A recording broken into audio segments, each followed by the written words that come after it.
Welcome to our YouTube channel Nisha education. आज के इस वीडियो में हम क्लास 10th की एक्सरसाइज 1.2 का क्वेश्चन नंबर 5 सॉल्व करेंगे। तो देखते हैं क्वेश्चन क्या है। जांच कीजिए कि क्या किसी प्राकृत संख्या n के लिए संख्या 6 की पावर n अंक 0 पर समाप्त हो सकती है। ठीक है, अब सबसे पहले हम क्वेश्चन समझ लेते हैं। यहाँ पर बोला गया है कि किसी प्राकृत संख्या n के लिए संख्या 6 की पावर n अंक 0 पर समाप्त हो सकती है। मतलब यहाँ पर n क्या है? प्राकृत संख्या। मतलब यदि हम 6 की पावर n की जगह कोई भी प्राकृत संख्या रखें, मतलब 6 की पावर 1, 6 की पावर 2, 6 की पावर 3, है ना, तो क्या ऐसा पॉसिबल है कि वो संख्या 0 पर समाप्त हो? ठीक है, तो चेक कर लेते हैं। ये दे रखा है 6 की पावर n। ठीक है, अब हम 6 की पावर 1 रख कर देखते हैं। तो ये हो गया 6 और 6 को हम क्या लिख सकते हैं? 2 गुणा 3। ठीक है, और ये हो गया 6 की पावर 2 भी रख के देखते हैं। तो ये होगा 6 गुणा 6। तो हम इसको क्या लिख सकते हैं? 2 गुणा 3 और ये 2 गुणा 3। ठीक है, ये मैंने क्यों बताया भाई कि हम लोग यहाँ देख पा रहे हैं कि जब हम 6 के अभाज्य गुणनखंड कर रहे हैं तो 2 गुणा 3 एक अद्वितीय अंक आ रहा है। मतलब सिर्फ 2 और 3 ही आ रहा है, और हम और कितनी भी बार ऐसा करेंगे ना तो सिर्फ और सिर्फ 2 और 3 ही आएगा। लेकिन आप लोगों को पता होगा कि कोई भी संख्या यदि 0 पर समाप्त होती है, सपोज दैट ये 10, ठीक है, तो ये संख्या हमेशा 2 से विभाजित होती है और किससे होती है? 5 से विभाजित होती है।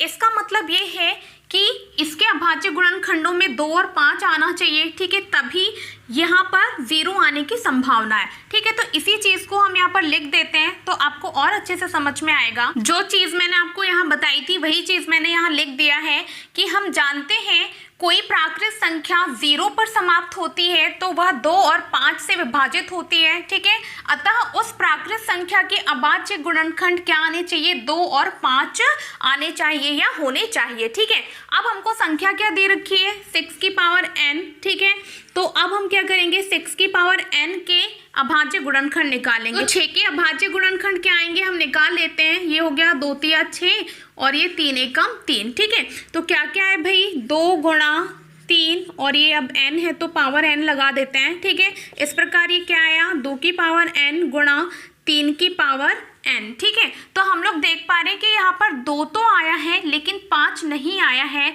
ना। और 0 आने के लिए क्या होना चाहिए कि यहाँ पर गुणनखंड या अभाज्य गुणनखंड 5 आना ही आना चाहिए। और यदि 5 नहीं आ रहा है, इसका मतलब इस संख्या के समाप्ति पर या इस संख्या के लास्ट में 0 होने के चांस बिल्कुल भी नहीं है। अब हम यहाँ लिख देंगे कि 6 की पावर n के अभाज्य गुणनखंड में क्या नहीं आ रहा है भाई? 2 तो आ रहा है लेकिन 5 नहीं आ रहा है। ठीक है, तो 6 की पावर n के अभाज्य गुणनखंडों में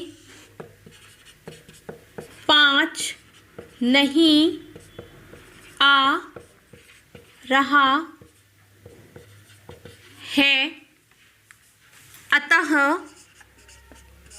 ये वाली लाइन लिख देंगे कि किसी प्राकृत संख्या n के लिए संख्या 6 की पावर n अंक 0 पर समाप्त नहीं हो सकती। यदि 6 के अभाज्य गुणनखंडों में 5 आता ना तो फिर यह पॉसिबल था कि किसी प्राकृत संख्या n के लिए 6 की पावर n जो संख्या है वो 0 पर समाप्त होती।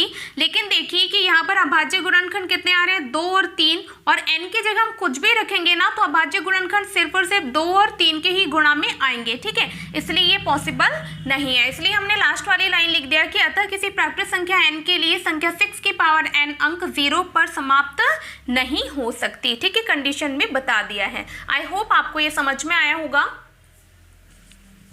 नेक्स्ट क्वेश्चन है, व्याख्या कीजिए कि 7 गुणा 11 गुणा 13 धन 13 और 7 गुणा 6 गुणा 5 गुणा 4 गुणा 3 गुणा 2 गुणा 1 धन 5 भाज्य संख्याएं क्यों हैं? ठीक है, तो इस क्वेश्चन को सॉल्व करने के पहले हम भाज्य संख्याएं समझ लेते हैं कि भाज्य संख्याएं होती क्या है। ठीक है, तो भाज्य संख्याएं वे संख्याएं होती है जिनमें स्वयं और एक के अलावा अन्य संख्याओं का भी भाग जाता हो। ठीक है, सपोज दैट मान के चलो ये संख्या है 10, तो 10 में किस किस संख्या का भाग जाता है थोड़ा सा देख लेते हैं। ठीक है, तो 10 में 10 का भी जाएगा, 1 का भी जाएगा, 2 का भी जाएगा और 5 का भी जाएगा। ठीक है ना, तो हम लोग देख पा रहे हैं कि 10 में 10 और 1 को छोड़कर 2 और 5 का भी भाग जा रहा है। मतलब 10 क्या है? भाज्य संख्या। ठीक है, फिर से सुनिए, भाज्य संख्याएं वे संख्याएं होती है जिनमें स्वयं और एक के के अलावा अन्य संख्याओं का भी क्या जाता हो, भाग जाता हो। चलिए अब क्वेश्चन स्टार्ट करते हैं। सबसे पहले हम इन संख्याओं को लिख लेते हैं यहाँ पर। पहली संख्या को तो 7 गुणा 11 गुणा 13 धन कितना दिया हुआ है, 13। अब हम इसमें चेक करेंगे कि क्या इस संख्या में इसके अलावा और एक के अलावा अन्य किसी संख्या का भाग जाता है या नहीं। यदि जाता होगा तो ये संख्या क्या होगी, भाज्य, और यही हमें क्या करना है, बताना है। ठीक है, तो देखिए यहाँ भी 13 और यहाँ भी 13 है, बीच में क्या है, धन चिन्ह। तो हम यहाँ से क्या कॉमन निकाल सकते हैं, 13। तो ये निकाल लिया हमने 13 कॉमन, तो अंदर क्या बचा इस तरफ 7 गुणा 11, 13 तो हमने कॉमन निकाल लिया, तो 13 कहाँ जाएगा, यहाँ पर। ठीक है, धन यहाँ से भी हम 13 बाहर निकालेंगे तो क्या बचेगा, 1। ठीक है, तो हम देख पा रहे हैं कि हमको 2 गुणनखंड मिले, एक तो ये और दूसरा ये। ठीक है, अब यहाँ पर लिख देंगे चूंकि 13 यहाँ क्या है, एक गुणनखंड है। अब 13 चूंकि यहाँ क्या है, गुणनखंड है, मतलब ये संख्या इस संख्या और एक के अलावा 13 से भी क्या होगी, विभाजित होगी। ठीक है, तो यहाँ पर लिख देंगे अतः यह संख्या 13 से क्या होगी, विभाजित होगी।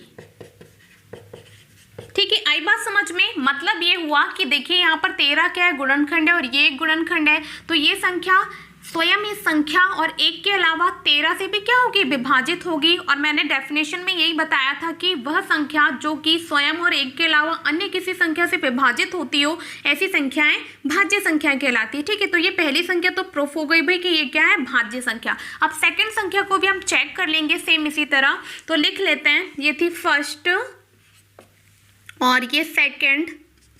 ठीक है, 7 गुणा 6 गुणा 5 गुणा 4 गुणा 3 गुणा 2 गुणा 1, और ये क्या है, एक के बाद धन क्या है, 5। ठीक है, अब देखिए यहाँ से हम क्या कॉमन निकाल सकते हैं, 5, क्योंकि यहाँ बीच में धन चिन्ह है। ठीक है, तो यहाँ से हम दोनों जगह से क्या कॉमन निकाल सकते हैं, 5 तो हम निकालेंगे, 5 कॉमन, तो अंदर क्या बचा, 7 गुणा 6 गुणा 5 तो हमने निकाल लिया है, तो अंदर बचा 4 गुणा कितना, 3 गुणा कितना, 2 गुणा कितना, 1, धन यहाँ पर क्या बचा, 1 है ना, क्योंकि 5 बाहर निकाल लिया, तो यहाँ पर क्या बचेगा, 1। ठीक, अब देखिए यहाँ पर भी सेम लाइन हम लिख देंगे कि 5 क्या है, गुणनखंड है, मतलब ये संख्या स्वयं और एक के अलावा 5 से भी विभाजित होगी, अतः ये संख्या क्या है, भाज्य संख्या। तो यही चीज़ हम यहाँ पर लिख देते हैं कि 5 यहाँ क्या है, एक गुणनखंड है, अतः यह संख्या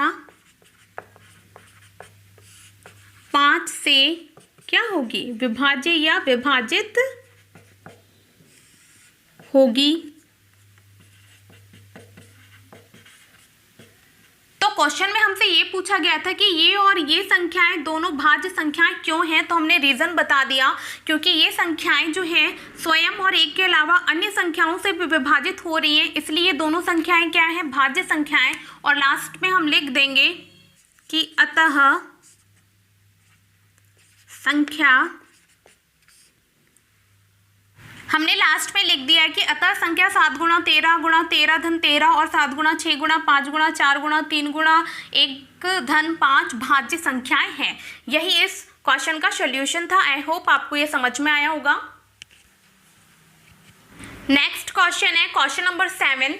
किसी खेल के मैदान के चारों ओर एक वृत्ताकार पथ है। इस मैदान का एक चक्कर लगाने में सोनिया को 18 मिनट लगते हैं, जबकि इसी मैदान का एक चक्कर लगाने में रवि को 12 मिनट लगते हैं। मान लीजिए वे दोनों एक ही स्थान और एक ही समय पर चलना प्रारंभ करके एक ही दिशा में चलते हैं, तो कितने समय बाद वे पुनः प्रारंभिक स्थान पर मिलेंगे। ठीक है, हमें ये बोला गया है या क्वेश्चन में पूछा गया है कि वे दोनों किस समय पुनः उस प्रारंभिक स्थान पर मिलेंगे, मतलब समय हमको निकालना है। ठीक है, अब देखिए यहाँ पर सोनिया को 18 मिनट लग रहा है मैदान के चक्कर लगाने में और रवि को 12 मिनट लग रहे हैं। ठीक है, तो हम क्या करेंगे, 18 और 12 मिनट का एलसीएम निकालेंगे तो हमें ये मालूम चल जाएगा, मतलब एलसीएम ही हमारा आंसर होगा और हमें मालूम चल जाएगा कि वो कितने समय बाद पुनः प्रारंभिक स्थान पर मिलेंगे। ठीक है, तो चलिए इन दोनों का हम निकाल लेते हैं एलसीएम। तो सबसे पहले हम निकाल लेते हैं 18 का और यहाँ हम निकालेंगे 12 का एलसीएम। बहुत ही इजी क्वेश्चन है ये। ठीक है, तो ये 2 से विभाजित होगा तो 2 नंबर 18, ये 3 से तो 3 तिया 9 और ये 3 एकम 3। ठीक है, और 12 को तो 2 से विभाजित करेंगे तो ये 6 बार और ये 2 से 3 बार और ये 3 एकम 3। ठीक है, इस प्रकार 18 के अभाज्य गुणनखंड क्या है भाई, 2 गुणा 3 गुणा 3 और इसी प्रकार 12 के अभाज्य गुणनखंड क्या आए, 2 गुणा